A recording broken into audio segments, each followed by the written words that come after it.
Como vai você? Estou feliz em conhecê-lo. O assunto de hoje é a genealogia de Jesus Cristo.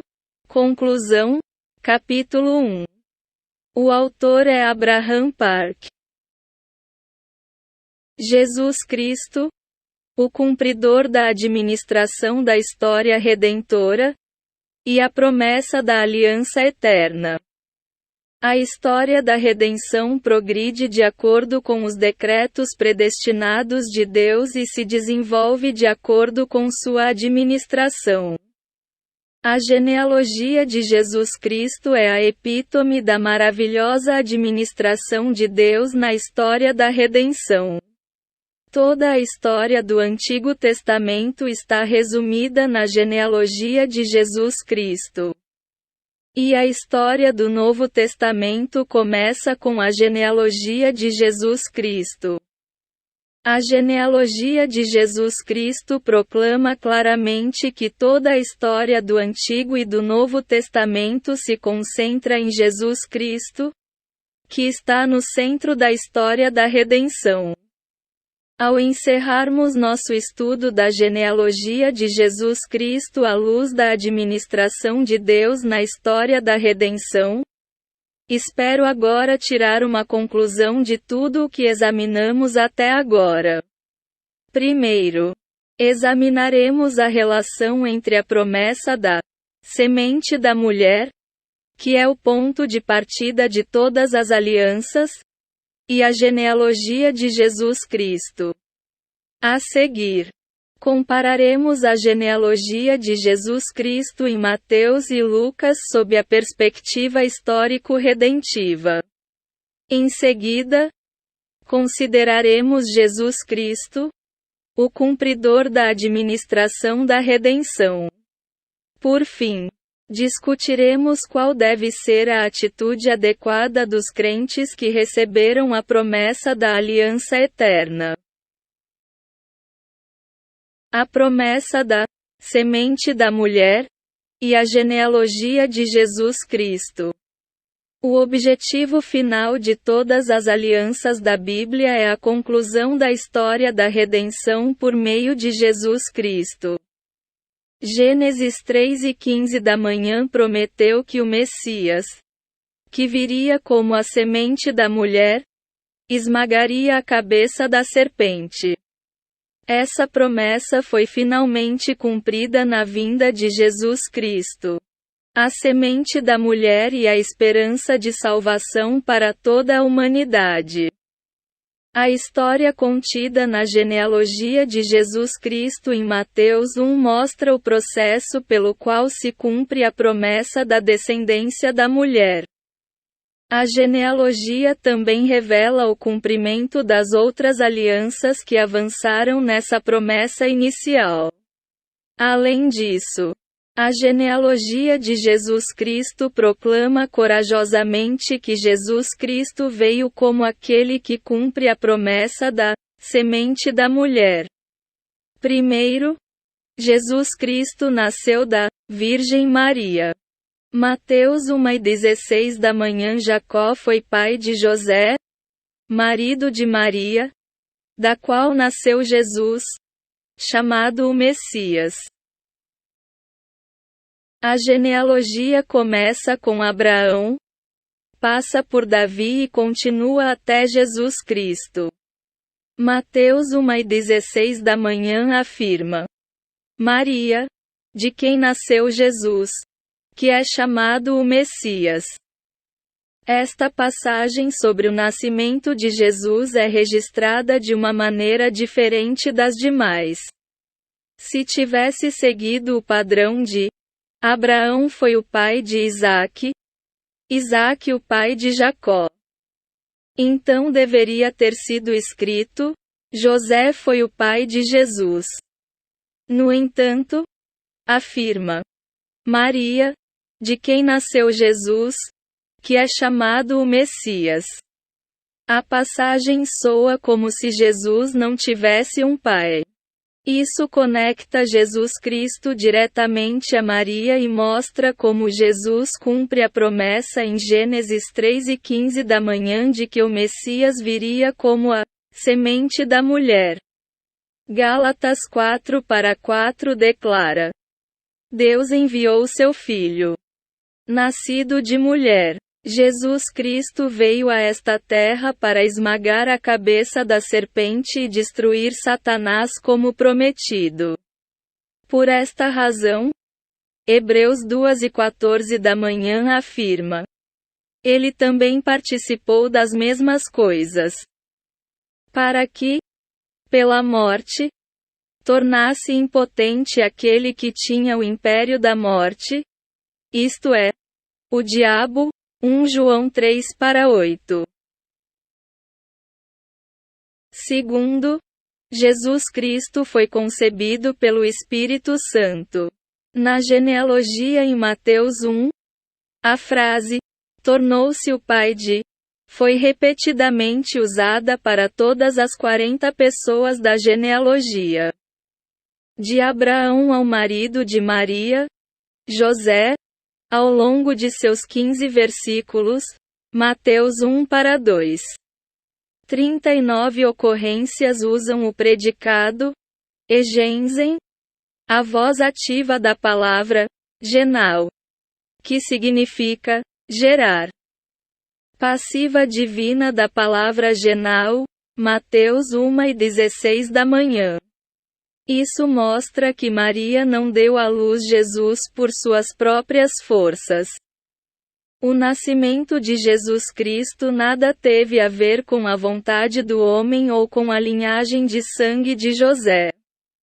Jesus foi concebido no corpo da Virgem Maria pela obra soberana de Deus do Espírito Santo, Lucas 1:35 da manhã. Visto que a concepção por meio do Espírito Santo foi possível por meio da poderosa e direta intervenção de Deus, foi um evento além da compreensão racional do homem.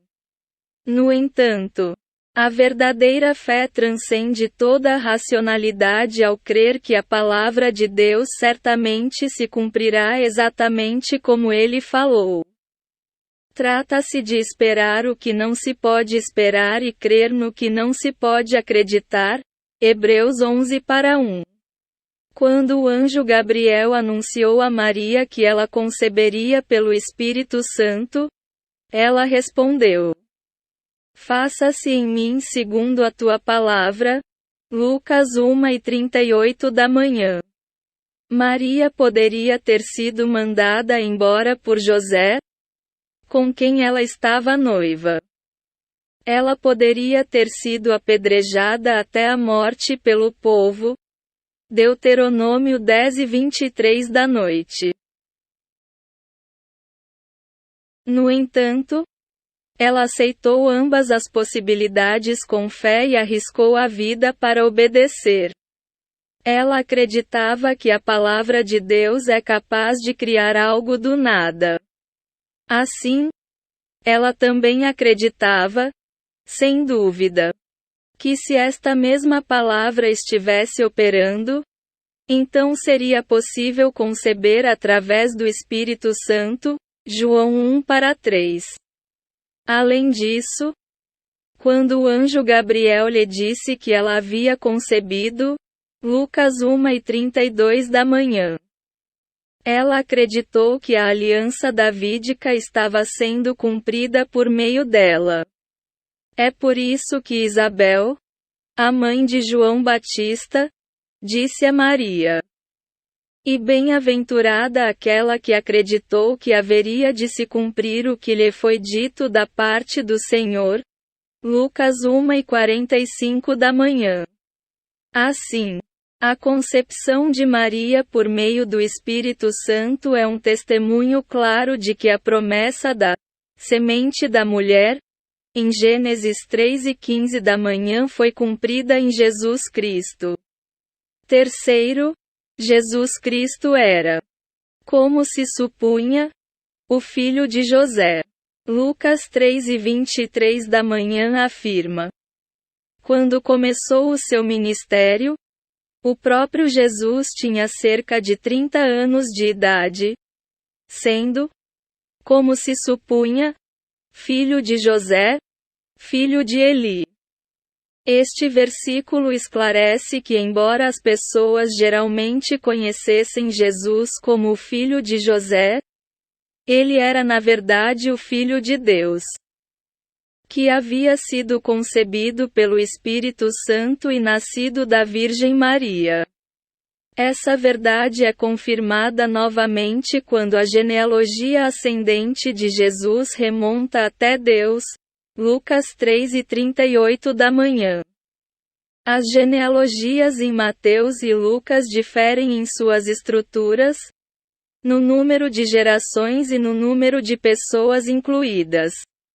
No entanto, eles estão unidos em seu objetivo de trazer à luz como a promessa da semente da mulher, em Gênesis 3:15 da manhã foi cumprida na história da redenção. Nesse esforço singular, eles, juntos, testificam do único Jesus Cristo. A convergência das genealogias no Evangelho de Mateus e no Evangelho de Lucas. A genealogia em Mateus capítulo 1 é a genealogia da linhagem de José, enquanto a genealogia em Lucas capítulo 3 é a genealogia da linhagem de Maria, mãe de Jesus. A genealogia em Mateus lista Jacó como o pai de José, enquanto a genealogia em Lucas lista Eli como seu pai, Lucas 3:23 da manhã. Uma leitura da genealogia lucana em grego revela algo muito incomum. O artigo definido tou precede cada nome na longa genealogia, exceto o de Josefe. Somente Josefe não tem o artigo definido antes de seu nome. Isso reflete que essa genealogia não pertence a José, mas a Eli. José, na verdade, não fazia parte da genealogia de Eli. José era filho de Eli, mas era um filho legal, não um filho biológico. Lucas 3:23 da manhã. Quando ele começou seu ministério, o próprio Jesus tinha cerca de 30 anos de idade, sendo, como se supunha, filho de José, filho de Eli, filho de Matate, filho de Levi, filho de Melque, filho de Janai, filho de José. A ausência deste artigo certamente coloca o nome de Josefe em uma posição especial na série de nomes. Isso nos leva a supor que a relação entre José e Eli era diferente das demais e, portanto, Eli não era o pai biológico de José, mas um pai legal. Então, como Josefe se tornou o filho legítimo de Eli? Eli era o pai de Mary e provavelmente não tinha um herdeiro homem. De acordo com as leis de herança familiar, a filha recebe a herança quando não há herdeiro masculino aparente, Números 27:8. José, genro de Eli, provavelmente se tornou filho adotivo de Eli depois que Maria e José se casaram. Portanto, José era filho biológico de Jacó, Mateus 1:16 da manhã, e, ao mesmo tempo, herdeiro de Eli, pai de Maria, Lucas 3:23 da manhã. Por este mistério profundo, as duas genealogias de Jacó e Eli, convergem em uma em José e em Jesus Cristo. A genealogia de Jesus Cristo em Mateus capítulo 1 e Lucas capítulo 3 lista as mesmas pessoas desde Abraão até o rei Davi.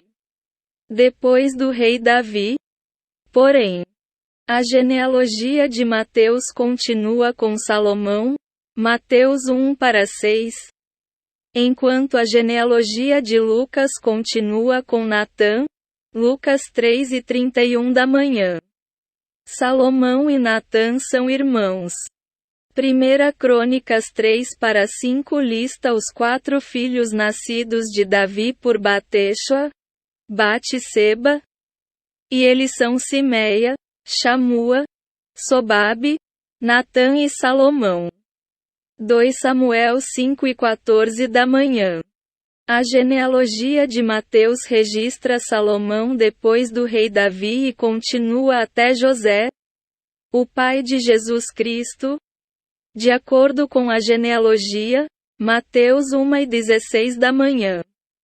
Por outro lado, a genealogia de Lucas registra Natã depois do rei Davi, continua até Eli, o pai de Maria, e depois até José, filho legal de Eli, Lucas 3:23 da manhã. Assim, é verdadeiramente uma providência misteriosa e profunda que estas duas genealogias, que seguiram 2 caminhos muito diferentes depois do rei David, convergiram com José. O que é mais surpreendente é que a família de Jacó, pai biológico de José, e a família de Eli, pai legal de José, pai de Maria, são ambas descendentes de Davi. Deus prometeu que o Messias viria como a semente da mulher e como filho de Davi. Para cumprir esta promessa, ele preservou as 2 linhagens de Davi, Salomão e Natã. Finalmente, Deus uniu novamente estas 2 linhagens através do casamento de José e Maria. Além disso, ele enviou Jesus através da sua concepção pelo Espírito Santo dentro do corpo de Maria para que ele nascesse como a semente da mulher, cumprindo assim a sua administração na história redentora. A genealogia de Jesus Cristo é verdadeiramente o resumo da história da redenção e o epítome do cumprimento da redenção. Todas as alianças e promessas das alianças estabelecidas nas administrações redentoras de Deus são cumpridas na genealogia de Jesus. Depois que Deus prometeu que o Messias viria como a semente da mulher em Gênesis 3:15 da manhã, ele preservou a linhagem de Jesus Cristo até que viesse para cumprir essa promessa. Aqueles anos foram, de fato, anos de longo sofrimento para Deus que esperava a vinda da semente da mulher. Foram anos de lágrimas de coração partido por Deus enquanto ele preservava o povo da aliança apesar da sua incredulidade. Para que pudessem continuar a linhagem de Jesus Cristo para o cumprimento final da sua aliança. Foram os anos do amor e da tolerância infinita de Deus. Mesmo no meio do ciclo contínuo de rebelião da humanidade e do castigo de Deus. Foram os anos do cuidado constante e esmerado de Deus para garantir a marcha contínua e incessante da história da redenção. Foram os anos da guerra santa de Deus. Que ele lutou com todas as suas forças contra os esquemas de Satanás para destruir a aliança de Deus.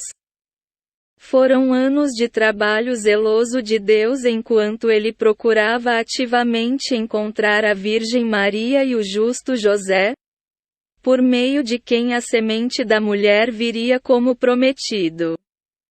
A semente da mulher veio na plenitude dos tempos, Gálatas 4:4. A descendência da mulher veio sem o menor desvio do plano de redenção preordenado por Deus. Jesus Cristo, que é totalmente Deus, veio a este mundo totalmente humano para que pudesse salvar o homem caído, Romanos 1:3. Assim, a genealogia de Jesus Cristo proclama a todo o universo que Jesus, que veio como a semente da mulher, é o verdadeiro Salvador, pois nele habita a plenitude da divindade, bem como a plenitude da humanidade. Jesus Cristo, o cumpridor da administração da história redentora. A primeira promessa de salvação de Deus após a queda de Adão e Eva no Jardim do Éden foi a promessa da semente da mulher, em Gênesis 3:15 da manhã. Esta promessa tomou forma concreta através da promessa de que Jesus Cristo viria como filho de Abraão. A genealogia que examinamos até agora é historicamente significativa e redentora porque registra o processo de cumprimento das promessas da descendência da mulher e do filho de Davi, o filho de Abraão. Assim, encontramos na genealogia Jesus Cristo, o cumpridor da administração da história redentora. Jesus Cristo, o verdadeiro filho de Abraão. A genealogia de Mateus, que conecta o Antigo e o Novo Testamento, começa com Mateus 1:1 afirmando: o registro da genealogia de Jesus, o Messias, filho de Davi, filho de Abraão. O fato de Jesus Cristo ter vindo como filho de Abraão é o cumprimento da aliança que Deus fez com Abraão. Além disso, este fato se torna o elo mais importante que liga o Antigo e o Novo Testamento. Aliança com Abraão. As alianças abraâmicas no Antigo Testamento já revelavam muitas vezes a promessa de que o Messias viria como filho de Abraão. Assim, a vinda de Jesus Cristo como descendente de Abraão é um cumprimento dos convênios do Antigo Testamento. Gênesis 12:3 declara: e em ti serão benditas todas as famílias da terra. Este versículo tem um significado mais profundo do que o simples fato de que todas as famílias da terra serão abençoadas por causa de Abraão. Aqui, a frase em você é Beca, em hebraico, e isso significa, em última análise, que todas as famílias da terra serão abençoadas através do Filho de Abraão, Jesus Cristo. Todas as famílias da terra não podem ser abençoadas por um mero ser humano. Todas as famílias da terra só podem ser abençoadas em Jesus Cristo. Gênesis 1:15 da tarde declara: por toda a terra que você vê, eu a darei a você e aos seus descendentes para sempre. Deus havia prometido em muitas ocasiões que daria a terra a Abraão e seus descendentes. Gênesis 3:18 da tarde. Aqui, seus descendentes, referem-se principalmente a Isaque e seus descendentes. No entanto, devemos tomar nota da palavra, para sempre. Nenhum ser humano pode possuir terras na terra para sempre. Na verdade, mesmo os descendentes físicos de Abraão não puderam possuir a terra de Canaã continuamente. Eles perderam a posse dela quando foram levados cativos para a Babilônia e também depois de 70 decicolombes, quando Jerusalém foi destruída por Roma. Assim, somente Jesus Cristo pode possuir a terra para sempre. Portanto, teu descendente, refere-se, em última análise, a Jesus, Gálatas 3:16 da manhã. Gênesis 6:18 da tarde afirma: visto que Abraão certamente se tornará uma grande e poderosa nação, e nele todas as nações da terra serão abençoadas. Aqui, a frase, nele, é, B.O. Mais uma vez. A promessa é que todas as nações da terra serão abençoadas em Abraão, o que em última análise aponta para o fato de que todos os descendentes espirituais de Abraão serão abençoados em Jesus Cristo. O Messias, filho de Abraão, Gálatas 3:7. Consequentemente, Abraão tinha o dever de ordenar e educar seus filhos e sua família depois dele para que guardassem o caminho do Senhor, praticando retidão e justiça para que seus descendentes pudessem receber Jesus Cristo. Gênesis 6:19 da tarde. Além disso, Gênesis 10:18 da noite declara: em tua descendência serão benditas todas as nações da terra, porque obedeceste a minha voz. Aqui, a frase, em sua semente, é, Bezaraca. Isto significa, numa semente, que em última análise se refere a Jesus Cristo. Uma vez que só Deus e não o homem pode abençoar todas as nações da terra. Como examinamos até agora, a descendência que aparece na aliança de Deus com Abraão refere-se, em última análise, a Jesus Cristo. Sob esta luz, a descendência que Deus prometeu a Abraão era um só Jesus Cristo. Gálatas 3:16 da manhã. Jesus Cristo, a semente singular. Em Gálatas 3:16 da manhã, o apóstolo Paulo diz: agora as promessas foram feitas a Abraão e à sua descendência. Ele não diz: e as sementes, referindo-se a muitos, mas sim a uma, e a sua semente, isto é, Cristo. De acordo com isso, não importa quão numerosos sejam os descendentes de Abraão. O único que Deus reconhece como a verdadeira semente de Abraão é Jesus Cristo. Assim, mesmo os descendentes físicos de Abraão, Isaías 41:8, não podem ser reconhecidos como descendentes de Abraão, a menos que acreditem em Jesus Cristo, a verdadeira semente de Abraão.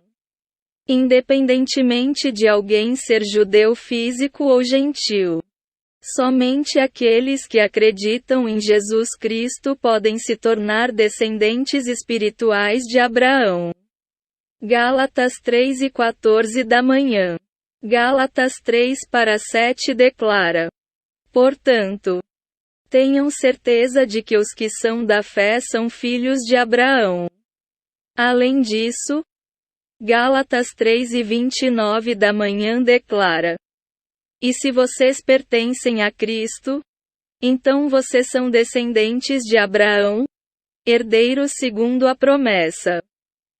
A genealogia de Mateus proclama poderosamente a todas as nações do mundo que Jesus Cristo é o Messias que veio como filho de Abraão. Mateus 1:1. Jesus Cristo é a semente prometida. Gálatas 3:19 da manhã.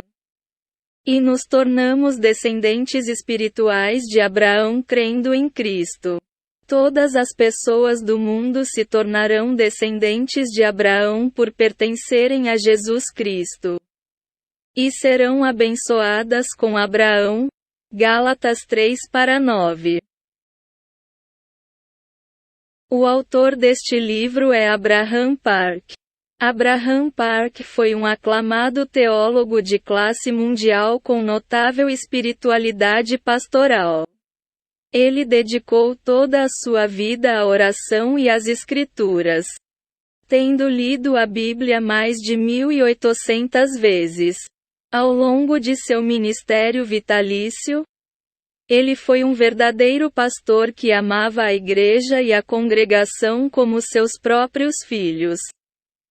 Sua programação diária consistia em orações de 2 horas e leituras bíblicas de 3 horas, bem como pregação e evangelização contínuas.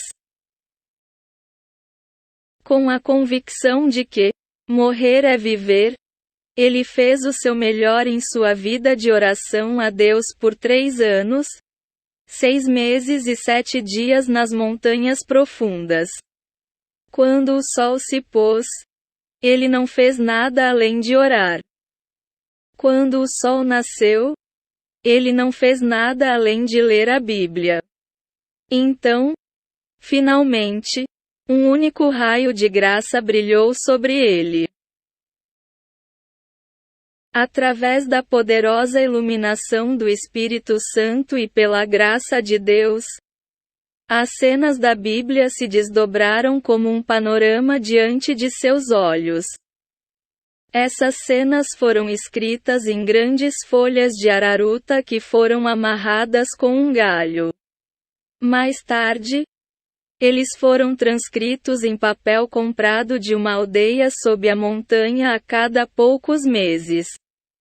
Foi assim que os sermões de Abraham Park começaram. Muitas pessoas ficam impressionadas com o Abraham Park da seguinte forma: como uma pessoa pode amar tantas pessoas? Como uma pessoa pode causar um impacto tão grande para tantas pessoas? Ele é tão trabalhador. Nunca descansa. Ele nunca deixou de orar. Ele merece ser verdadeiramente honrado por sua dedicação à igreja e às congregações. Um verdadeiro e fiel obreiro de Deus.